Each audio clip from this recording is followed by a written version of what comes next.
Hello and welcome to this edition of our special series World at War. I'm your host, Mohammed Saleh. The secret of stability in Europe lies in making a good treaty with Russia, said Otto von Bismarck, the father of modern Germany and the master strategist of 19th century Europe. What was true back then remains true to this day. The Russian war in Ukraine has now raged on for over 100 days. The scale of devastation is unlike anything that Europe has witnessed since the end of the Second World War. More than anything else, this war represents a failure of European diplomacy in its own backyard. Ukraine is the biggest war zone in the world at this moment, but it is not the only war zone. There are other conflicts, big and small, that don't make it to the headlines globally, but have upended the lives of the people they impact. On the 29th of May, in the Democratic Republic of Congo, at least about 27 people were killed after the M23 rebel group, which claims to represent the ethnic Tutsis in eastern Congo, staged its largest offensive in over a decade. On the 27th of May, the Iranian Revolutionary Guards seized 2 Greek oil tankers in the Persian Gulf. This was a retaliation against Athens for assisting the Americans in the seizure of an Iranian oil ship in the Mediterranean. There have been continuous ongoing protests in Yerevan in Armenia, where the protesters are demanding for the immediate ouster of their Prime Minister, Nikol Pashinyan. The opposition has accused Nikol Pashinyan of being a sellout to Azerbaijan for ceding the territories of Nagorno-Karabakh.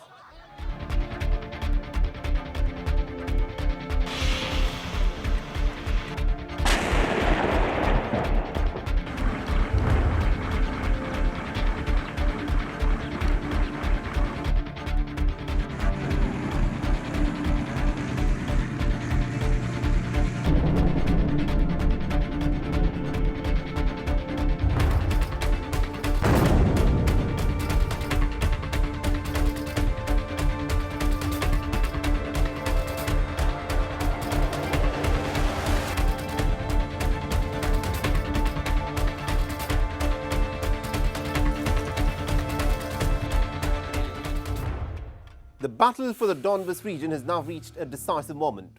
Russia has laid siege to the twin cities of Severodonetsk and Lysychansk.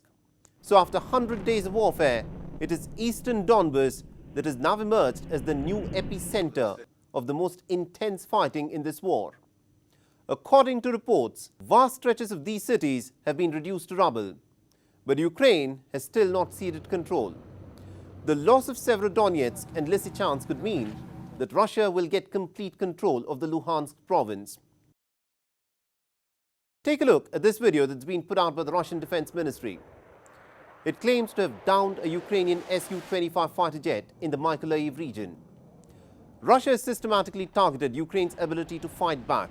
It has used some of the most advanced weapon systems and thermobaric warheads to destroy Ukrainian positions. This video is from the Donbas region that will give you a glimpse of what the Ukrainians are up against.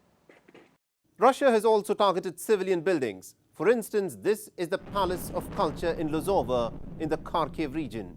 It was struck by a Russian missile, injuring 7 residents, including a child.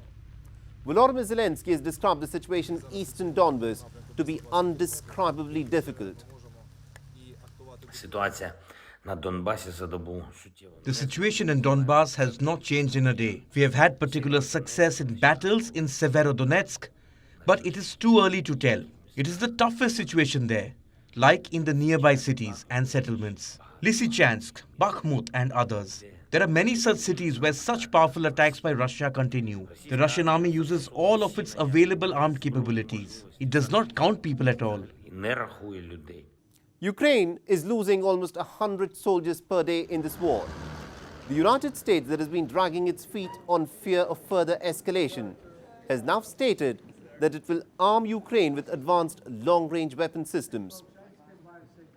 Strategic ambiguity is a term that the United States uses to describe its policy towards Taiwan, but there is a lot of ambiguity in America's policy on this Ukraine war as well. Joe Biden's slow and ambiguous response in countering Russia has meant that Ukraine has been on the back foot right from day one of Russia's invasion. To be clear, even after 100 days of war, Ukraine has no idea to what extent the United States and its NATO allies will back Kiev against Moscow. Even European unity in the face of the Russian onslaught has been preponderously slow. The sixth round of EU sanctions that will wean Europe of Russian oil have still not come into effect. And many EU nations are not even comfortable discussing the possibility of the seventh round of sanctions, which would involve the EU nations giving up the cheap Russian gas.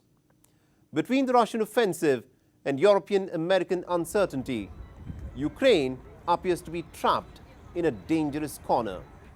Technological superiority gives a defining edge in the field of battle. Ever since it began its campaign in Ukraine, Russia has been testing and also showcasing some of its latest military hardware. It has done this with twin objectives. Firstly, it has done this to warn off the Western allies of Ukraine from getting directly involved. And secondly, it has done this to break the Ukrainian morale. So what are these weapon systems that Russia has been testing and showcasing in the last few days? Our next report gets you the details.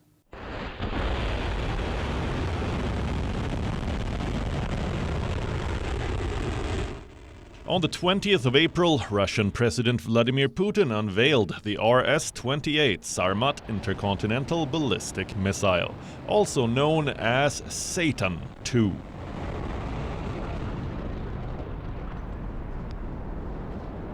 The Kremlin has variously described it as the biggest ballistic missile in history and the deadliest weapon ever. It has been designed to elude the anti-missile defense systems that are presently available. Russia has called this missile a gift for NATO that would make Moscow's enemies think twice. Satan II has the height of a 14-storied building and weighs a staggering 208 tons. Its payload is designed to carry 16 nuclear warheads, with the capacity to strike 16 different targets independently at hypersonic speeds. The Satan II is estimated to have a range of 18,000 kilometers, and once launched, the missile can strike a target pretty much on any corner of the globe in a matter of minutes. Russia wants to induct this missile into its arsenal by the end of this year. According to Vladimir Putin, Western sanctions will have no impact because all parts of Satan II are homemade. This is just one of the superweapons that has been unveiled by Moscow during the Ukraine war. Another high-profile but slightly less spectacular weapon that Russia claims to have used in the battlefields of Ukraine is called Zadira. This is a laser beaming device. The Russian Deputy Prime Minister Yuri Borisov on Russian state media announced that Russia has deployed laser beams to burn Ukrainian drones in just 5 seconds, from as far a distance of 5 kilometers. Ukrainian President Volodymyr Zelensky has scoffed at this claim. He compared Russian laser weapons to Nazi Germany's wonder weapons, the weapons that Joseph Goebbels invented when the war was going poorly. But Russia has been developing these laser weapons since 2017. One other country that claims to have deployed laser weapons is Israel. This was a video tweeted by the Israeli Prime Minister Naftali Bennett with the claim that Israel can now shoot down an enemy rocket at a princely cost of $3.5 per shot. 3, 2, 1. Target launched. Yes, you heard that right. Just $3.5 per shot. Target engaged. Target successfully intercepted. But according to missile experts, laser weapons are not a game changer. They would not alter the balance of power in the battlefield, as Stinger missiles or anti-aircraft missiles can do the same job much more accurately and efficiently.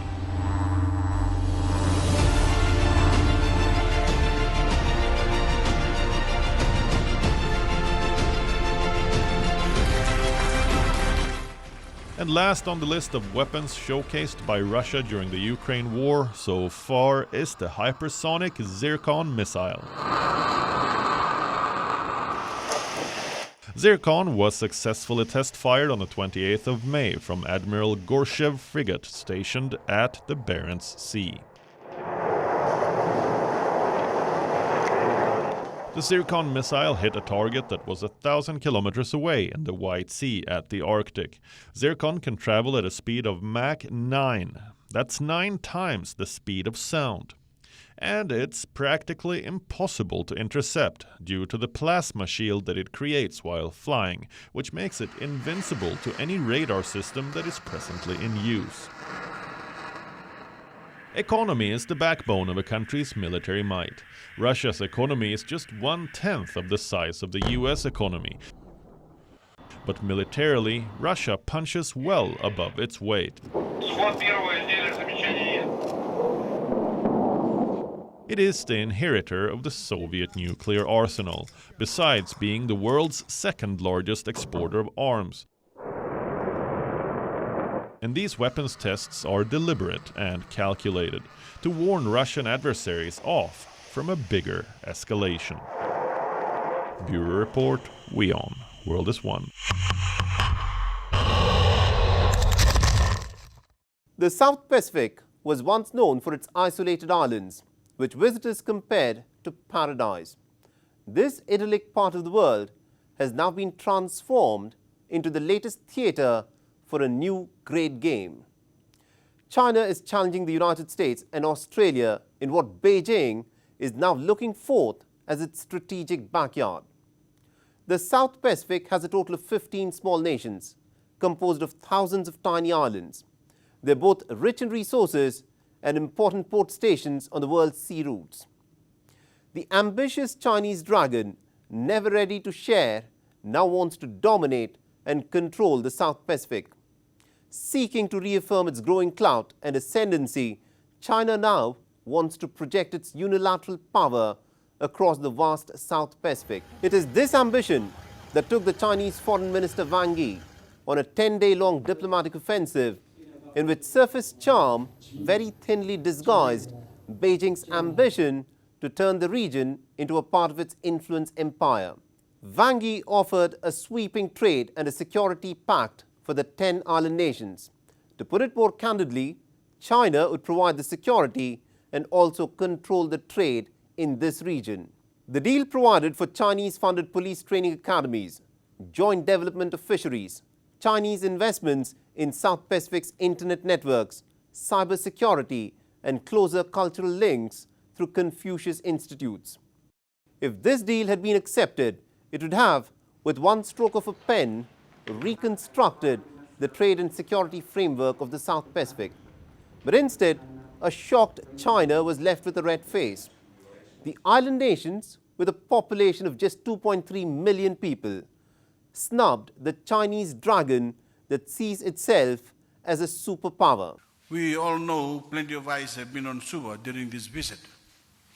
I hope we also know that geopolitical point scoring means less than little to anyone whose community is slipping beneath the rising seas, whose job has been lost to a pandemic, or whose family is impacted by the rapid rise in the price of commodities. With these words, Fiji's Prime Minister drowned China's opening gambit in the South Pacific. So what went wrong? How did China and Wang Yi miscalculate so badly? How is it that China was humiliated so dramatically in the South Pacific? Why did China's diplomatic mission fail to see what was coming? Did Beijing assume that these nations were weak because they're small? Or is it that the South Pacific has learned from the price that Pakistan and Sri Lanka have paid for getting sucked up into a Chinese debt trap? Australian Foreign Minister Penny Wong visited Fiji on the heels of Wang Yi's charm offensive. Security is an issue for the Pacific family. We have consistently taken the view that what sovereign nations do, and sovereign nations are sovereign, but ultimately have the potential to affect the nature of the security arrangements and of the region. So having a collective consideration of those matters is important. I think that's a long-winded way of saying I think it was a very wise intervention. Australia is clearly spooked by the Chinese diplomatic aggression and effort to change the status quo. When China signed a security pact with the Solomon Islands in April, the Labour Party in Australia, then in opposition, had described it as the worst failure of Australian foreign policy in over 80 years. Today, Labour is in power in Canberra. China has so far invested about $2.44 billion in different projects across the Pacific. The projects are a part of Xi Jinping's ambitious Belt and Road Initiative. To counter this, Australia has committed $1 billion as a part of its Pacific Step-Up strategy. It has also vowed to expand its diplomatic posts and military ties. The headbutting between China and Australia in the South Pacific is on public display. 4 of the 15 nations of the South Pacific maintain diplomatic ties with Taiwan and continue to resist heavy Chinese pressure to break ties with Taiwan. We can be certain that the Chinese dragon will not give up. It will seek to return to these waters again, but for now though, it has been defeated and is licking its wounds. The mayor of New York, Eric Adams, has an interesting solution to America's gun terror. He's considering to install scanners to spot someone who could be carrying a gun inside New York's busy transit system. The mayor, who was a former police officer, believes that this will prevent mass shootings inside New York subways. On the 13th of April, 62-year-old Frank James had detonated 2 smoke bombs inside New York subway. In the confusion that followed, he started indiscriminate firing. At least 30 people were wounded. There have been a total of 233 mass shootings in the United States since the beginning of this year. And a recent incident happened inside of a hospital campus in Tulsa, Oklahoma. 4 people have been killed and several others wounded at the St. Francis Health System Hospital. You see, the fact is, if you are in the United States of America, no matter where you are, out on the streets, in a subway station, in a hospital, or even at a school, there is no place that is safe from America's gun terror. In fact, mass shootings at schools is a unique American problem. Year after year, the United States lives from one tragedy to the next. Just last week on this show, we told you about the deadly Texas school shooting. 19 children and 2 teachers were killed in cold blood at the Robb Elementary School in Uvalde, Texas. And you know what the United States of America, the leader of the free world and the most powerful nation with over 750 military bases spread over 80 countries to defend itself, has done to defend its children at school? There is a proposed legislation that seeks to tighten the gun laws, but there is no consensus that these laws will be passed. An investigation is presently underway to probe how the Texas police bungled at the crime scene, because it is now being reported that the policemen who were armed with guns were afraid of immediately confronting the gunman. So if the Texas police were afraid of immediately taking on the gunman, can you imagine what the children must have felt? After every mass shooting at a school, president after president of the United States of America has appeared on television and said these words. I can only say tonight that the prayers of the American people are with you. We are here for you, whatever you need. The majority of those who died today were children. Now they're gone, and they leave behind grieving families. So tonight, I ask the nation to pray for them. Those whose lives were taken did nothing to deserve their fate. They had their entire lives ahead of them. Birthdays, graduations, weddings. A life filled with wondrous beauty and unlimited potential and promise. We don't know yet all the hows or whys of this tragedy. It's impossible to make sense of such violence and suffering. In these moments of heartache and darkness, We hold on to God's word in Scripture. May God bless the memories of those who were killed today. How hollow and how powerless do these words sound? In the aftermath of the Texas school shooting, America's neighbor to the north, Canada, has proposed a new law, a total ban on buying and selling of all handguns and a limit to the rifle magazines to have no more than 5 rounds at a time. But in the United States, just days after the Texas school shooting, there was a convention of the National Rifles Association held at Houston, Texas. Thousands of proud gun owners trooped in, and guess what they blamed the mass shootings on? The breakdown of society, the removal of God from schools, the decline of two-parent households, social media, video games, poor design of school premises which had more than one entry and exit gates. Almost none of them thought of easy access to assault rifles as a problem. Every unique American problem has a unique American solution. So how do the Americans intend to keep their school premises safe? Now, there is this school in Texas which has an interesting policy on the usage of firearms. It wants to train and equip all of its teachers to carry firearms at all times inside the school premises. The school believes that this is one way of keeping children safe at schools. Utopia is a tiny town in Texas. It is just 50 kilometers away from Uvalde, where an 18-year-old gunman massacred 19 children and 2 teachers. There is shock and anger. Like in the rest of the United States, people in this town too are horrified by the mass murder that took place at the Robb Elementary School. There is just one school in Utopia, and the school administration here has some slightly different rules. Teachers at all times must carry firearms with them. Michael Derry, the school superintendent, insists that this is the best way to keep children safe at school. It's a different mindset when you walk onto that campus and you know that, okay, there's people on here that are armed and will do whatever is necessary to protect our children. So I think it is a huge deterrent. But this is not a new trend, nor is this school in Utopia the only one that has these rules. The state of Texas began allowing teachers and other school staff to carry guns with them in the aftermath of the Sandy Hook school shooting in 2012. Dozens of schools have since embraced this policy. Even some of the parents are now convinced that this is one way of keeping children safe. We've actually had the guns in the schools a few years now, and when it first came out, I was like not comfortable with it. I was like, I'm not impressed with this at all, and I was a little taken back from it, and I'm like, we can protect our own kids. It's kind of a country thing, you know, and I'm like, I didn't like it, but in the last few years, since the shootings are going on, I feel totally comfortable with it. A school must be a safe zone. No child and no parent must live in constant fear of mass shootings at school.